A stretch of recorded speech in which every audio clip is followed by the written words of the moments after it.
International University of Management, a Namibian university dedicated to its people's future, a hub of abundant opportunities. We are IUL for life. We are IUL.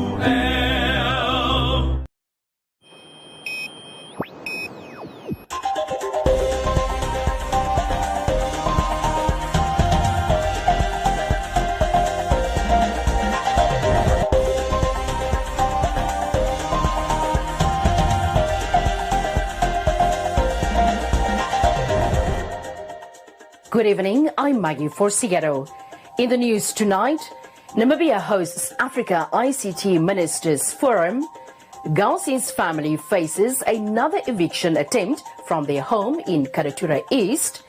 Police and media strengthen relations. Omaheke farmers lose livestock due to poisonous plant.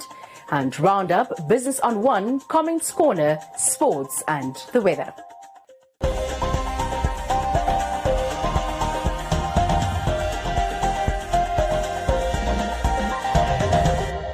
The Ministry of Information and Communication Technology, with support of UNESCO, hosted a one-day Africa ICT Ministers Forum, which serves to highlight the relevance of information as a public good to African ICT ministries.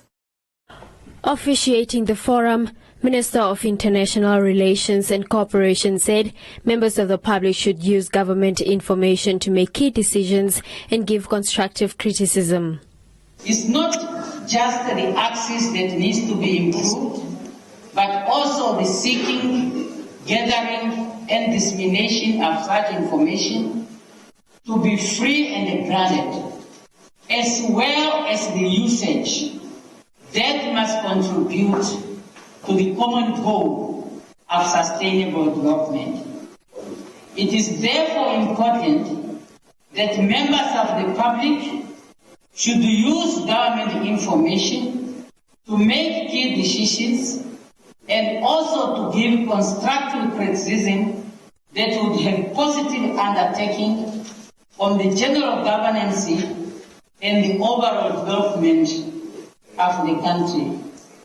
In this regard, the benefit driven from the centrality of ICT to the new media gap proxy helps fill the vital gap in terms of public knowledge and information, as well as the facilitation of conversations and debate about matters that affect the lives of the people in any given country. We need to ensure that our people appreciate the power of information in the area of development on one hand, and also the destructive nature of information when poorly managed. With that understanding, we therefore need to discard the old ways of storing information and adopt the new and transformation dispensation of the information age, whereby information is treated as a public good that everyone can access and utilize for their individual and or collective development and innovation. The Information and Communication Technology Minister at the forum called on African ICT ministers to lobby for policy change and investment in the ICT industry in their respective countries. The Africa ICT Ministers Forum is tasked, among others, to commit and affirm their full support and implementation of the 2030 Declaration as adopted by the gathering of the 2021 World Press Freedom Day on the 3rd of May 2021, which highlight the relevance of information as public good. This declaration also contains recommendations related to the promotion of transparency and accountability in the digital age, regulatory approach, and social responsibility initiative for media sustainability and survival in this digitalized world. The media is an important stakeholder in public education and information dissemination. Thus, on its part, the government should put in place laws and regulations that protect media freedom, and similarly, on its part, media fraternity should perform their task with a sense of responsibility and objectivity.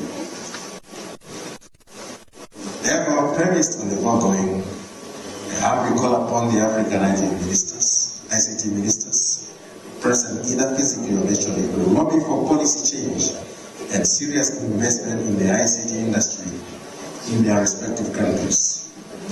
The forum further looked at the importance of free, independent and pluralistic media, artificial intelligence policy development linked to needs analysis of AI in Africa.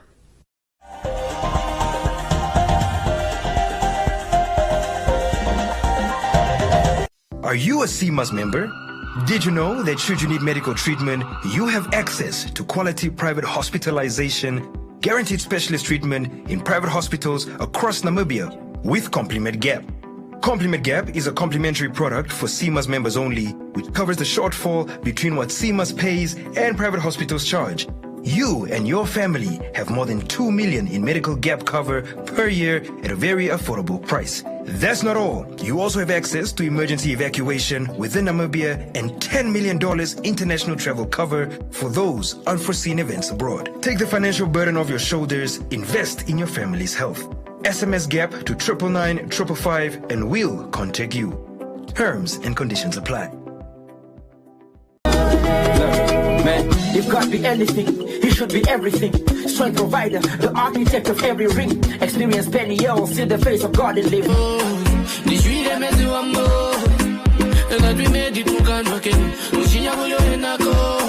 I pray to God for my enemy. Why you ready, why you baby, why baby?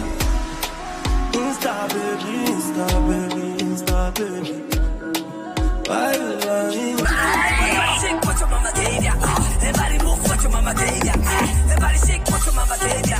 Everybody move, yeah, lost, fuck.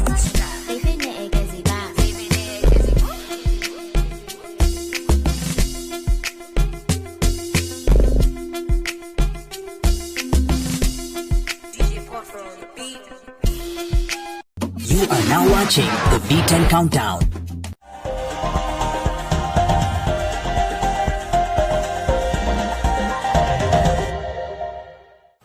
A family of 10 faces a fourth eviction attempt from a house that they have occupied for years as a relative wants to sell the house. The saga began a decade ago after the eldest member of the family fell ill and was hospitalized. The 83-year-old remains adamant that she will not vacate the house with the family. The constituency councillor for Karatura East visited the premises this week. Community Voices proudly brought to you by Namdeb Diamond Corporation. Good today, better tomorrow. My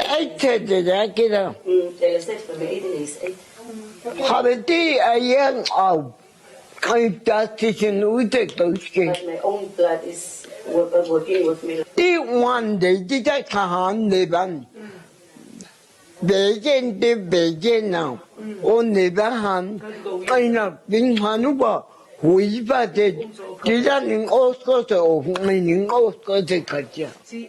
The house's family living in the Katutura East constituency in Frank House Map Street is aggrieved as they have been battling an eviction order for years as a male relative known by the name Leonard Houses approached the High Court to evict the family. They say they have done their level best to try and resolve the matter in an amicable manner, but no to avail as Leonard plans to put the house up for auction, leaving his grandmother and relatives on the streets.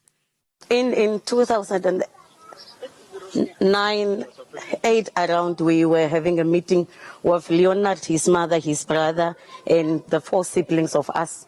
Okay, what they said is Leonard's mother told us she just want to help us with the house. And then she texted us and said we must hold a meeting. We held the meeting on a Saturday, and we were having the meeting. In the meeting, Leonard's mother claimed that she is having her own bills and she can't help Paulina anymore to pay the house. Apparently, he bought the house from my mother, but my mother never received any cent of this house. And now the guy is claiming we have to move out, and he's chasing us out with sheriffs and evictions and everything. We were evicted already. The Katutura East Councillor was on the ground to assess the situation and said that it is unacceptable for old people's houses to be sold off by grandchildren, and urged the government to investigate these matters, especially when it comes to pensioners' homes. This house got the issue of it was sold illegally by the grandchild. Unfortunately, we have started to follow this issue up. This issue is backtracking from 2014, somewhere there. And this issue came today, that today, 12 o'clock, apparently, the sheriff should come here and have auction in order to sell the house. But the sheriff was here, we saw him. He parked his car almost 3 houses from here, and he was having discussion with two people, one in a blue color golf car and one in a white one. So all of them have suddenly, after they have discussed somewhere there, they have started to depart when they hear the council is here. They have started to depart their own ways, meaning that there was no auction done in the first place. But the painful part here today is that this morning I've tried to get communication with the detective that is involved in this thing. Basically, this is a fraud. If the person, the owner, does not sign the house, that then you're committing fraud. And if the owner is medically unfit, you cannot use that medical unfit person to make him to sign a house. But this is one of these cases that you find, especially in Katutura, is that young people is seeing elderly people, because of elderly people does not have so much education, then they want to abuse, or they want to take this as their luck. And then they sell the houses of elderly people under their nose. And this thing must be stopped in Katutura East. It is a very pity issue that the grandchild who have grown at this house, this own house, is today the culprit, together with his mom who's supporting him somehow. That the two of them stand together, and instead of correcting each other and say, you cannot do that, the mom is silent on it. The devastated grandmother stated that her heart is shattered because of her own blood that is doing this to her, and vowed that she will not move from the only home that she has known her entire life. Meanwhile, Leonard, when contacted by Today on One, could not deny or confirm his actions and referred out to speak to his grandmother. What you are talking about? I don't know. Community Voices proudly brought to you by Namdeb Diamond Corporation. Good today, better tomorrow.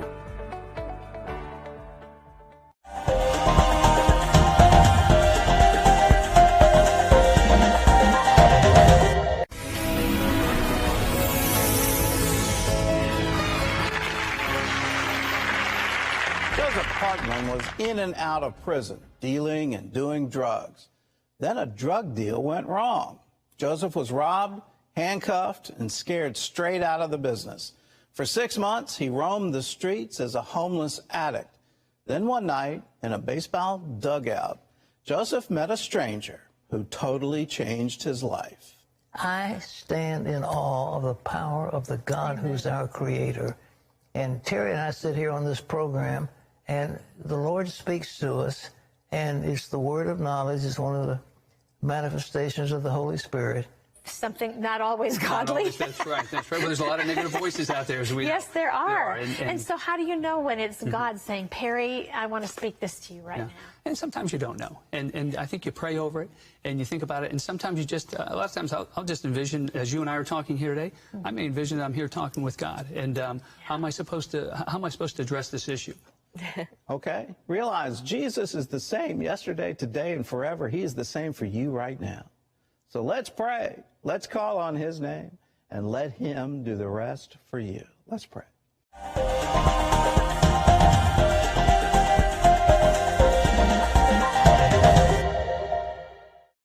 Nampol's Commissioner Ishmael Basson has called a meeting to engage with the local media houses. The idea, he says, is to fix the existing relationship and identify issues affecting both parties and strengthen the current relations.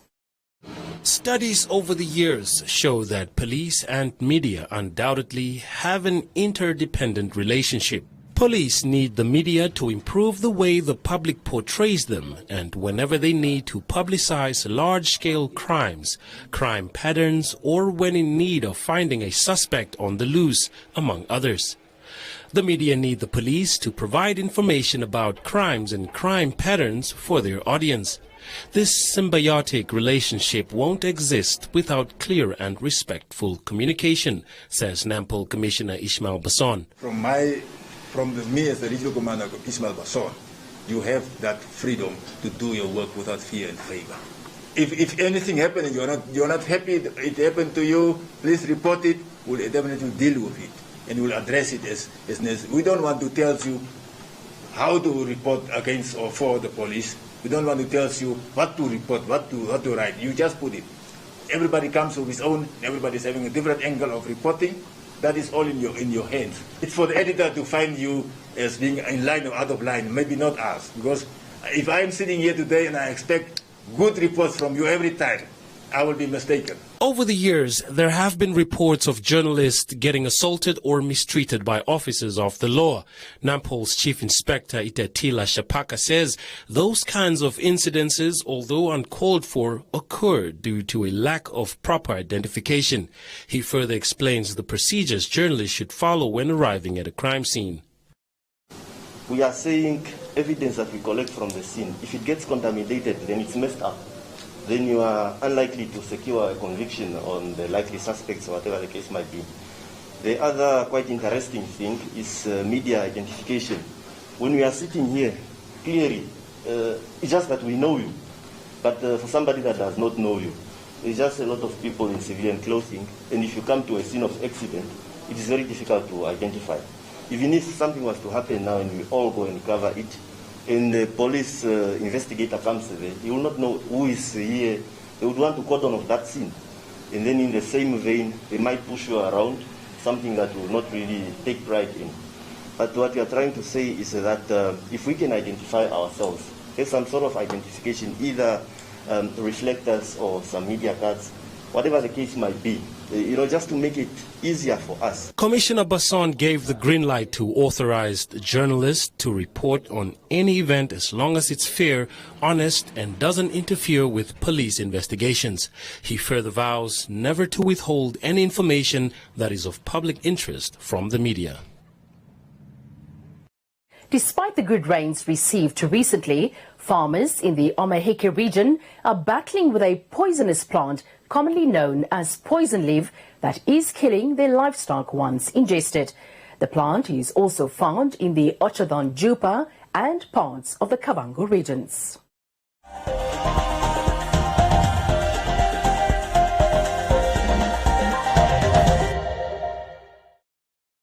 According to estimates, it is believed that since independence, poison leaf has killed more than 1 million cattle. Local livestock farmer Zebeldin Kapare, who farms in the Omaheke region in the Opokiro constituency within the communal area of about plus minus 170 kilometers from Khubabas, has lost 30 cattle as a result of the poisonous plant. Zebeldin says she has lost more cattle to the plant compared to the past droughts. As a result of the large number of livestock that farmers are losing, they have resorted to removing the poisonous plant with the use of herbicide, an exercise that is quite costly. You can see it's dry here, and it's within a few weeks that we have treated it, it looks like this. So, but it's very expensive to use these herbicides because a 5 liter can cost up to 2,500. And it's not the only thing that you have to use. You have to mix 3 different chemicals to get it right. So the struggle continues. I will do as much as I can to control this until one day somebody come up with a solution. This is what we need. Somebody must come up with a vaccination against poisonous plant or something. I mean, these have been around for many years in affecting Omaheke region, Oshoga-Jupa region, and ASAP, and I think some parts of the Kavango.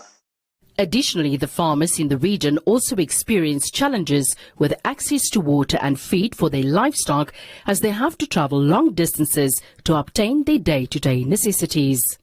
We have to transport down our cattle feed, the vaccinations to almost 200 kilometers to here, which is quite far.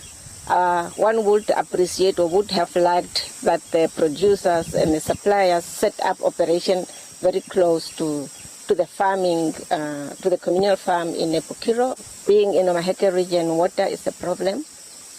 Specifically in this place where I'm farming, water is hard, so that means the pipes get rusted easily, and the cylinder have to be replaced almost every 6 months. Meatco Namibia, through their Meatco Foundation, is currently investigating and exploring in finding a solution to the problem.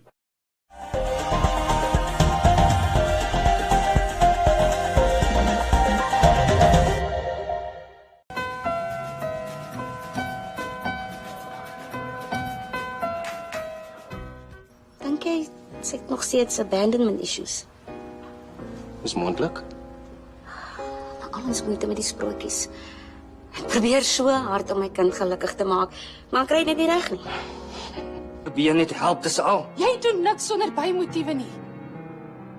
So jy hou van die tattoo? Nee. Maar jy kan nie liefde koop nie.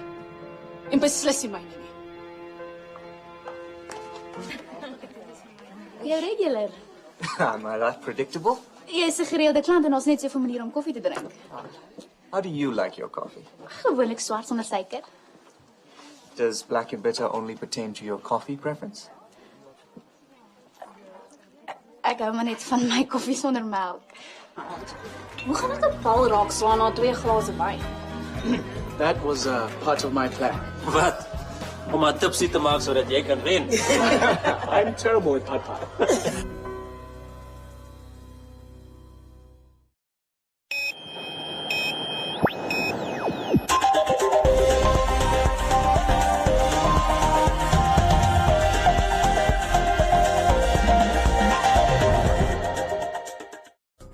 In other leading stories, the Ministry of Labour, Industrial Relations and Employment Creation has extended a collective agreement on minimum wages and conditions of employment to the entire construction sector effective the 3rd of November 2021. According to the ministry, this follows a request by the Construction Industries Federation of Namibia and the Metal and Allied Namibian Workers Union to have it extended. The two parties entered into a collective agreement earlier this year that is only binding to their members. The extension would mean that the agreement is now binding to those that are non-members as well for a period of 3 years. Of the categories of workers in the industry, the top earners among the artisan category are the security guards, who earn $130 Namibia dollars 80 cents per hour compared to the $128 Namibian dollars 48 cents that they previously used to earn. They are followed by leading hand steel fixers and hand welders, who will be getting $51 Namibian dollars 8 cents per hour. The agreement also cautions against the reduction of remuneration in terms of low productivity levels. This means that an employer is not allowed to reduce the salary of an employee if the minimum productivity levels are not reached without addressing the employee's performance.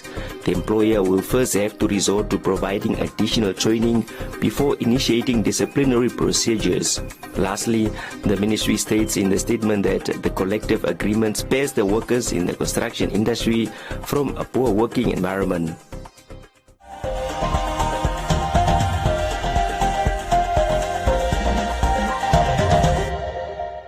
Save big on tons of teas at Pep, like babies for just $26.99 and kids from only $29.99. Big or small, we have them all. Adult teas are a low $69.99. Hot summer, cool teas. Come find your favorite in-store. Life's better with Pep.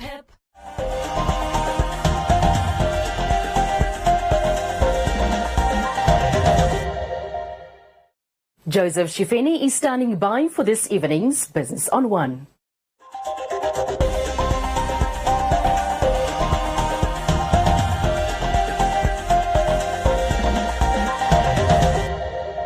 Well, Welcome to Business on One. I'm Joseph Shifeni. Customers of Paratus Namibia and MTN Namibia could expect to benefit from a deal that will expand the network coverage of the two operators, effectively disrupting the local ICT industry. The national roaming agreement is the first of its kind, and both companies have described the move as a milestone and a win-win for everyone. Paratus Namibia is one of the fastest growing network providers in Namibia. As they continue to deliver unlimited connectivity to people and businesses in the country, their investments in fiber infrastructure continues to increase and is currently running at 150 million Namibia dollars annually.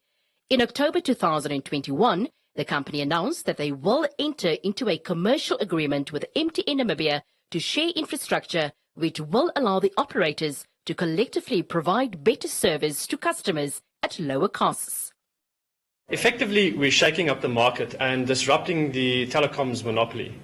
We are changing the way that infrastructure sharing is done in the country by operators to the benefit of the customer by increasing coverage and offering a better quality of service. With MTN, we are sharing our mobile infrastructure to enable us to do this. Today marks a new dawn for the telecommunications industry to the benefit of everyone in Namibia. Paratus is committed to entering into commercial agreements of this type, as we are committed to delivering Africa's quality network. In essence, we are giving a leg up to the ICT industry in Namibia, offering other operators access to our infrastructure. Early this year, we signed an agreement with Africa Online. This was our first open access agreement, which in essence gave them the opportunity to offer fiber on our network to their customers. All these interventions led by Paratus are helping shake up the market and moving the focus towards quality, fast, secure connections for more people in Namibia, all without having to increase the pricing. This in turn boosts business and the economy, which is a positive for everyone. Alia Taros, the managing director of MTN Namibia, said the partnership is the first of its kind in the domestic industry. This agreement is the first of its kind in Namibia, the 4G roaming, together with MTN and Paratus. The reason we've done this is because we believe as MTN across the group that everybody deserves the right to a modern connected life across Africa and the Middle East, and that we're doing the same in Namibia. So this allows us to provide connectivity, internet, broadband services across Namibia, together with a partner, jointly holding hands to provide these services to those that are underprivileged and those that are privileged at the same time. So this is a milestone for MTN, and I know it is for Paratus as well, and we're very proud to be holding hands together and leading the way in innovation. The cooperation between the two operators is in line with the provisions of the Communications Act. Paratus says investments in fibre remain the best solution and will continue this trend.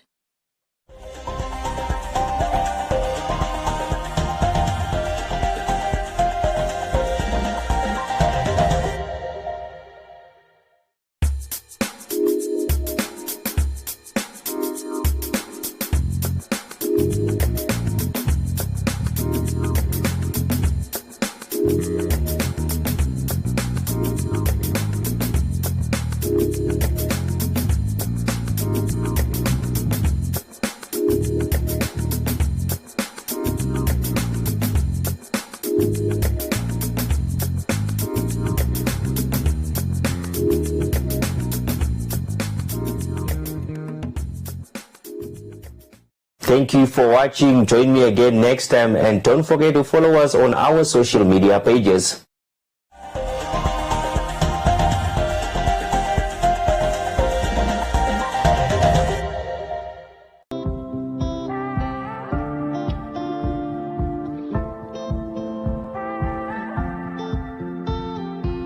Early this morning, woke up holding my head, hearing my heartbeat all night long. Shades of this motel keeping me in bed, reading the news, just trying to stay strong.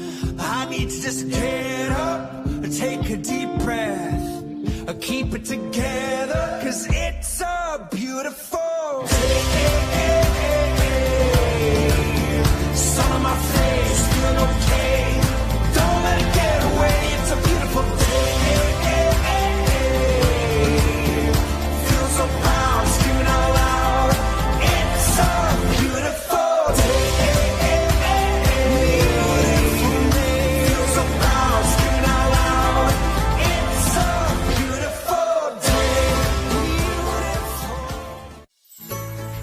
teachers. We know all the hard work you put in every day to make sure our kids get the best education possible.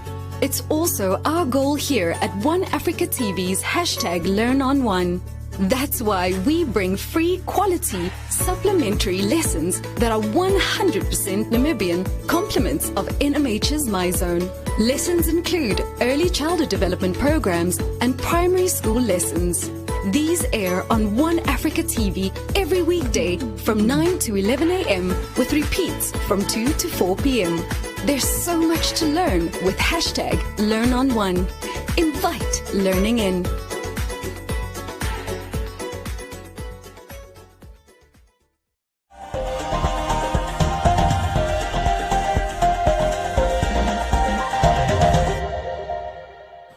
Time now for Comments Corner, your daily dose of comments from our social media pages.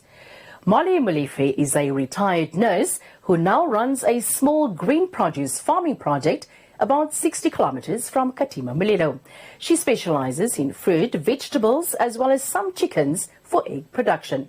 Tali says hard work never killed anyone, thanking Molefe for her initiative.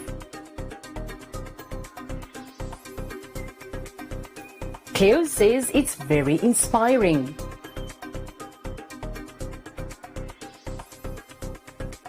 Otili finds it very impressive, asking for the Ministry of Agriculture to assist her in order to expand her business.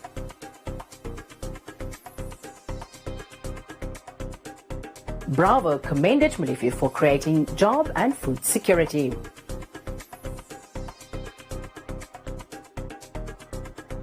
Bates noted that so much courage should be admired.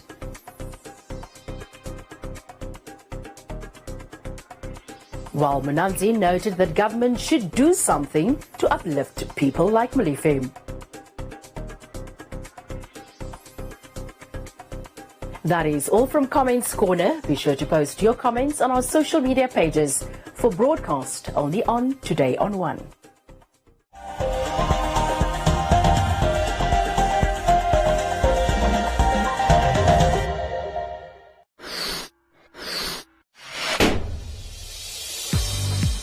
Thank you so much, One Africa TV, for sharing inspiring Namibian stories on your platforms. We appreciate you. You guys are awesome. Happy 18th birthday, One Africa TV.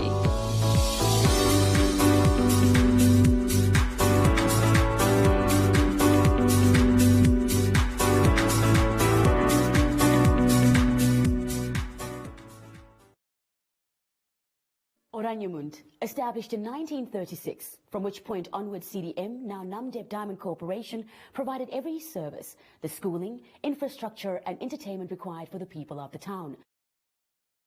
The winds of change is blowing over Oraniemund, which is no longer a closed town. This ship was commandeered by King Jao III, and he actually sent a knight to Spain to go and fetch some money from investors, because they wanted to go and fetch some spices in India. When we were kids, the mine delivered milk, bread, and black paper, black plastic bags for your rubbish, and cleaned your garden, did the maintenance of your house. You had furniture already installed in your house.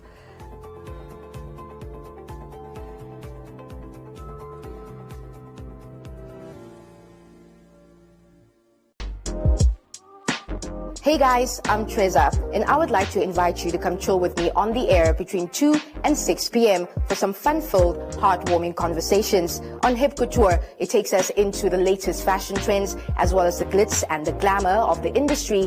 What the Actual Facts takes us into crazy, unusual actual facts, and not forgetting MYD Heart, where we have holistic conversations about life. Catch this and more every weekday on your inspiration station, 99 FM.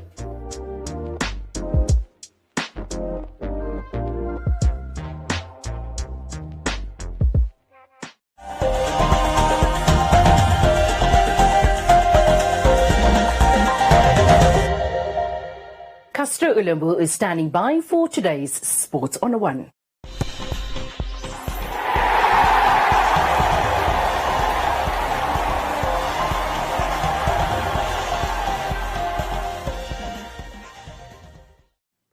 Welcome to Sports on One. I'm your host, Castro Ulumbu. The long-awaited Bang Windhoek Volleyball Federation Cup is finally taking place this weekend, and this time around, it will be hosted in Ongwediva. Now in its 13th edition, the NVF Cup will host 28 teams, both male and female, with more than 300 players from around the country expected to compete. Today on One Sports has more. In a recent interview with the Secretary General of the Namibian Volleyball Federation, Donald Doeseb expressed his excitement going into the tournament following the impact COVID-19 had on sports around the world, stating that this tournament will allow for stiff competition as well as a chance for players to represent the country internationally. The aim of these games are basically to give the champions of the regional association, now that's the league champions of the different regional associations, a chance to come and compete at that level and then compete for the prize of being the Namibian Volleyball Federation Cup champion.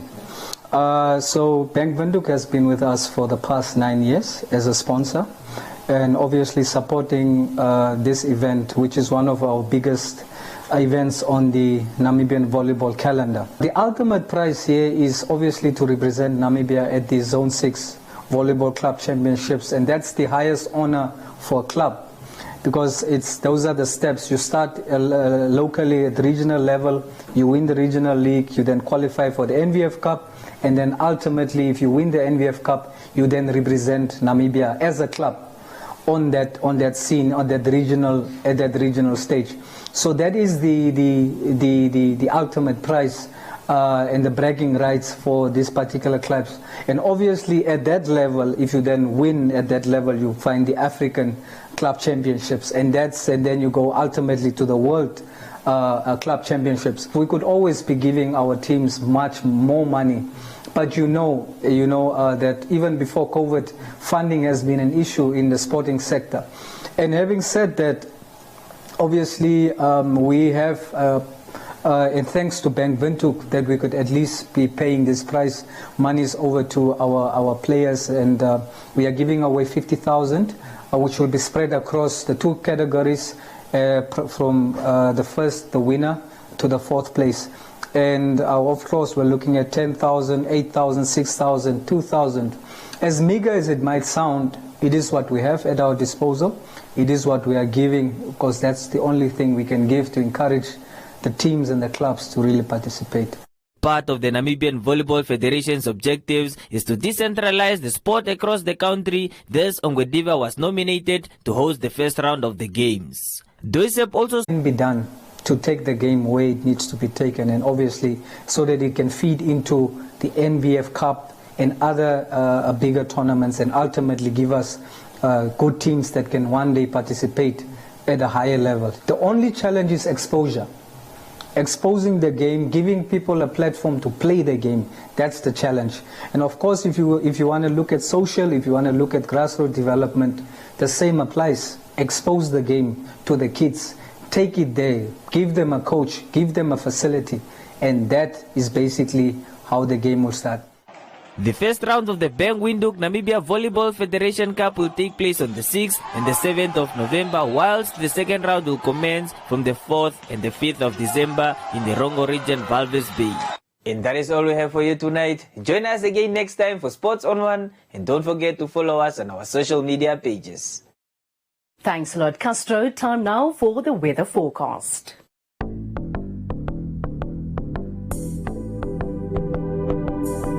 A look at the weather forecast. The Namibia interior partly cloudy and hot to very hot, with a few thunder showers in the northeast in places.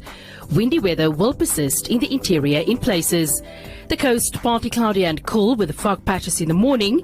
Dust storms are most likely in the south at times. The wind light to fresh southwesterly at first, becoming strong in the south later. Now we look at minimum and maximum temperatures across the country and beyond.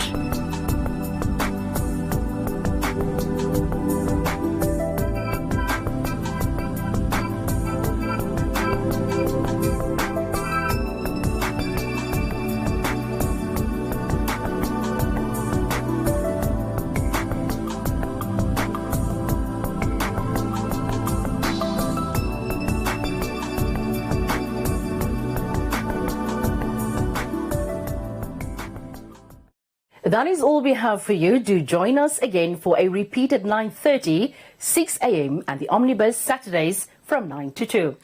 Till next time, it's good night.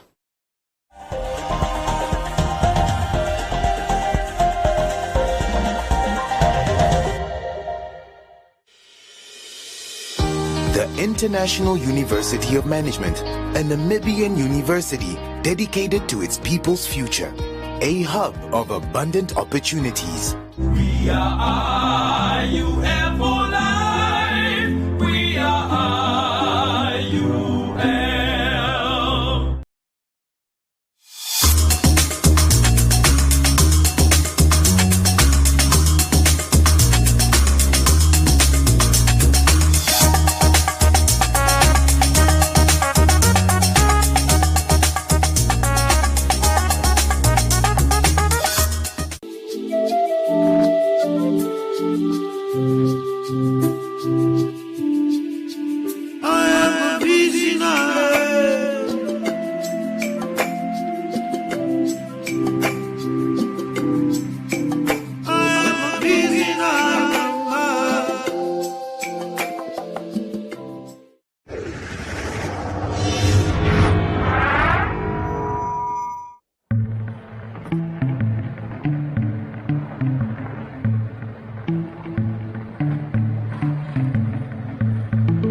I like rhinos.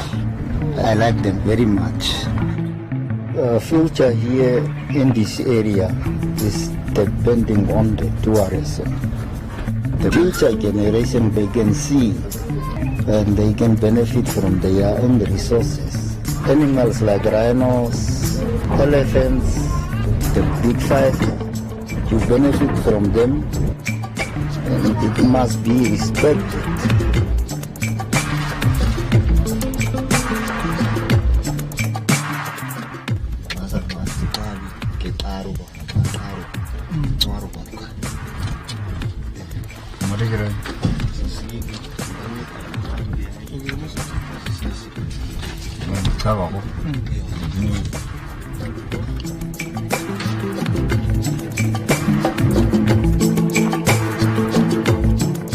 You are not feeding the rhinos, you are not giving them order, so it's a free business.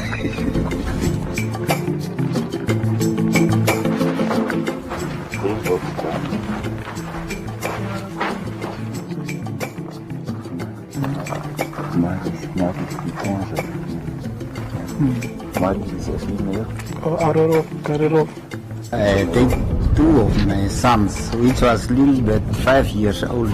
They were young guys. So they asked me questions. Why are we here? Why are we sleeping here? I told them this is our resources and this is our future.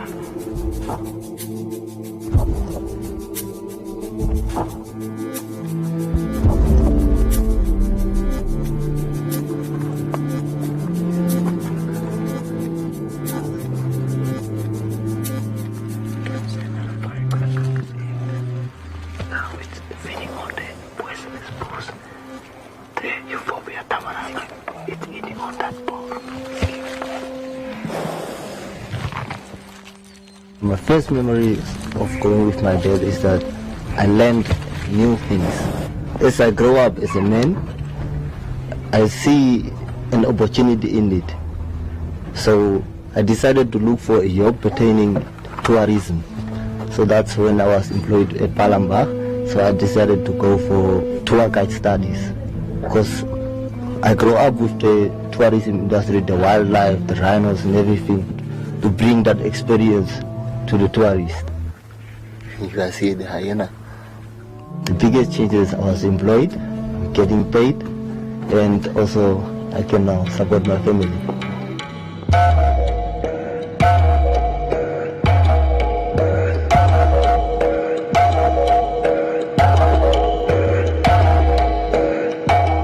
It's a cultural thing. It's coming a long way.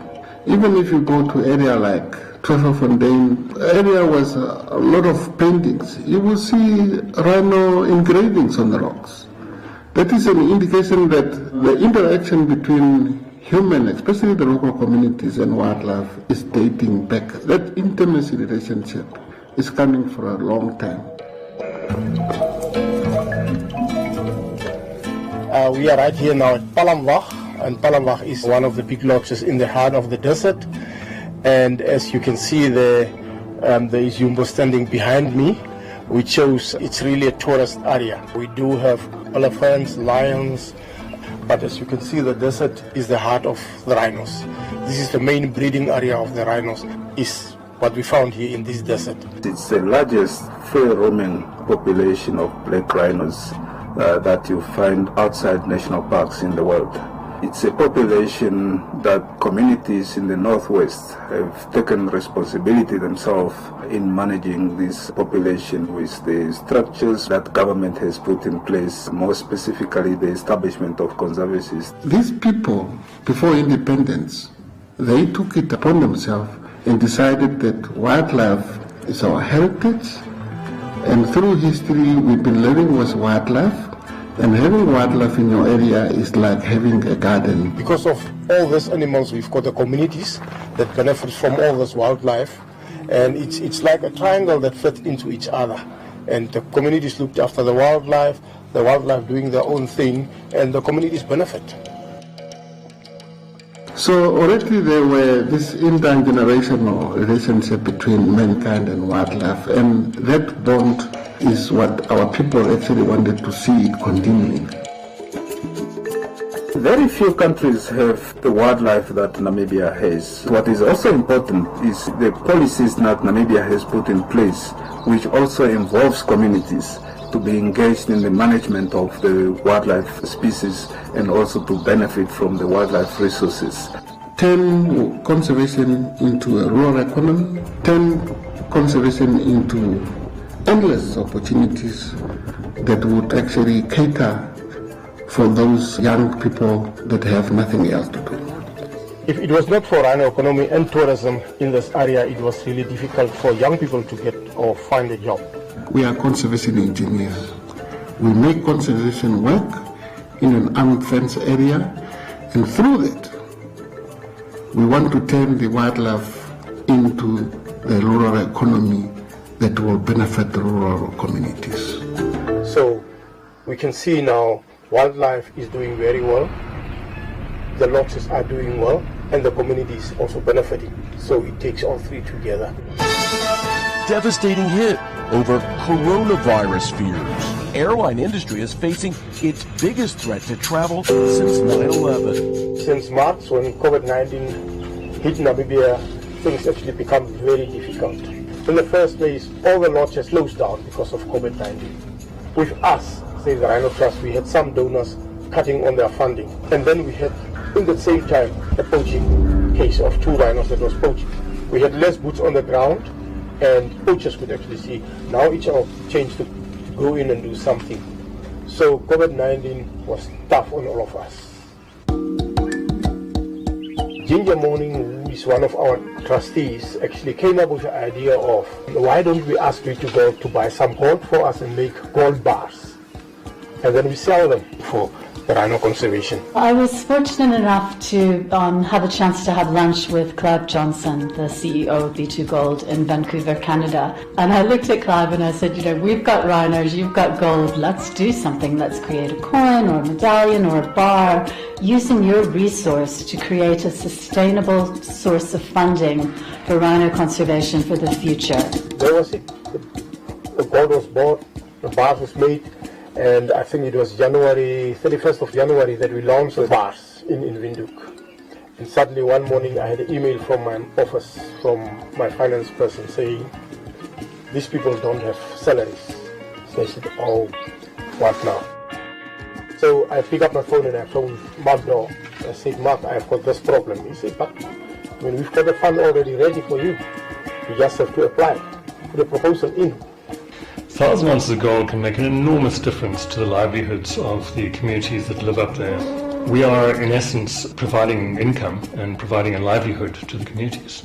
In the absence of tourism, especially now with COVID-19, even prior to that, when we had such a bad drought, the communities became even more dependent on the natural economy. The idea is to make this a fund that will last for the next 25, 30 years, or even longer. And a portion of that will be distributed immediately as needed. And in this case, the COVID-19 crisis necessitated us to distribute funds to pay salaries to our people in the field. The proceeds of the sales from the gold bars will be going towards responsible NGOs. And we've identified Save the Rhino Trust as the key NGO. And IRDNC, one of the first organizations that was in the Northwest, integrated rural development and nature conservation, so that ultimately the funds go to the communities and various aspects of their war on poaching. To be able to support those hardworking men and women that are always in the front line between the poachers and the rhinos. If it was not for B2 Gold and the golden bars, I think by now we should have been in big trouble. By extracting the gold, you reinvest it in other renewable resources. The gold that's coming out from the ground is actually protecting the wildlife that's working on the ground, which is a very good symbol for the others. I wish this was my bar. This is the 500 gram gold bar. So you'll see on this side you've got the Itindeka Mountains and you've got the mother rhino with her calf. And then on the reverse side we've got the serial number, you've got the Rand Refinery stamp, which is very important. Anywhere in the world people will recognize the stamp and they will know that this bar contains 99.99% gold. It is gorgeous. We wanted to make a biggest contribution, and at Ballowwood we see that as a way of giving back to the community. Okay, so there you'll see the 500 gram bar. Very special. Feel the weight. It's incredible. This opportunity which presented itself is absolutely a once in a lifetime opportunity. We're privileged to have this. This is just absolutely gorgeous, and I think this showcase really what the project is all about. It's from 24 karat Namibian gold. I'm looking at these rhinos is put there like Miss World photogenic, I would say. There are only 1,000 of these gold bars, rhino gold bars, in circulation. As far as I'm aware, it's the largest single donation of any corporate to the conservation of biodiversity anywhere in Africa. Therefore, we so much appreciate and would want to continue as a government to work with B2 Gold. And the fact that it's happening here in Namibia is something that we can all be extremely proud about and very grateful to B2 Gold. Thanks to having this literal pot of gold through the funding for the Rhino Gold Bar, we're able to step in now and make sure that those trackers are supported, and so are their families and their communities. We make sure that people sustain their jobs going forward, and who doesn't want gold?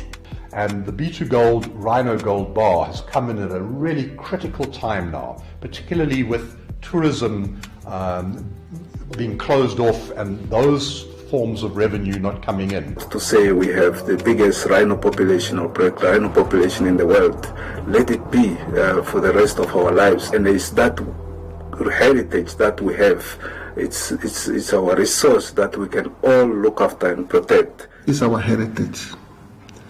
And it's also good that other people like B2 Gold are also seeing it that way. It's actually a very nice link between the investor that buys this gold bar, the rhino tracker in the northwest of Namibia, and the black rhinos. It's an intergenerational thing. The rhino trackers teach their children how to track rhinos, their children get taught, and so it flows down. This is something that I want my children to have, and that we leave a little bit of a B2 Gold legacy. And if I can be part of that as part of my family, I'd be very proud. It can also become an inheritance for the generations of my own clan. My children, my grandchildren. If we can bring that passion over to future generations and to hand that over to my children, and I hope that that same passion for conservation gets migrated over to my kids.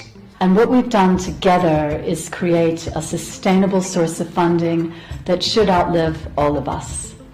You know, I think as far as B2 Gold is concerned, we couldn't have chosen a better target in which to put our efforts as far as the environmental and conservation pillar is concerned. And I want to stress there that the money that's going towards environment and conservation is actually going towards the people. Rhino is for all of us, whether you are in Canada, whether you are in Vancouver, whether you are in the US. If you really want to see conservation at play with rural communities, I therefore humbly request each and everyone to join us on our Rhino tour and have a wonderful experience. This is what keeps rhinos on this planet. I've done rhino trekking experience. It was just amazing walking in that landscape of the Kunene. And as we followed them, we could now find rhinos with the calf. We got the closest distance we could. It's a warning sign. And it was just amazing and lovely, something to experience that Namibia can offer.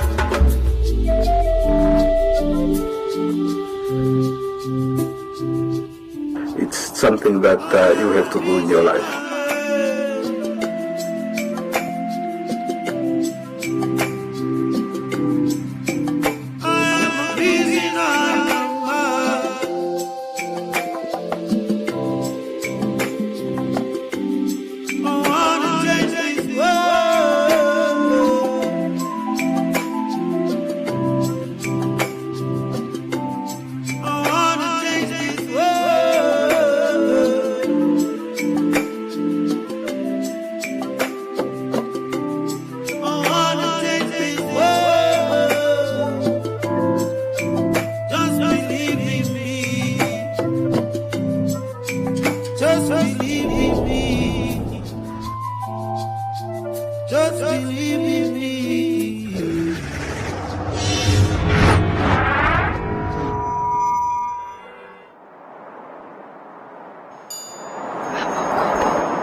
We know the world is a crazy place right now, but don't panic. Take a breath, slow down, or better yet, stop completely. We'll still be here when everything settles down.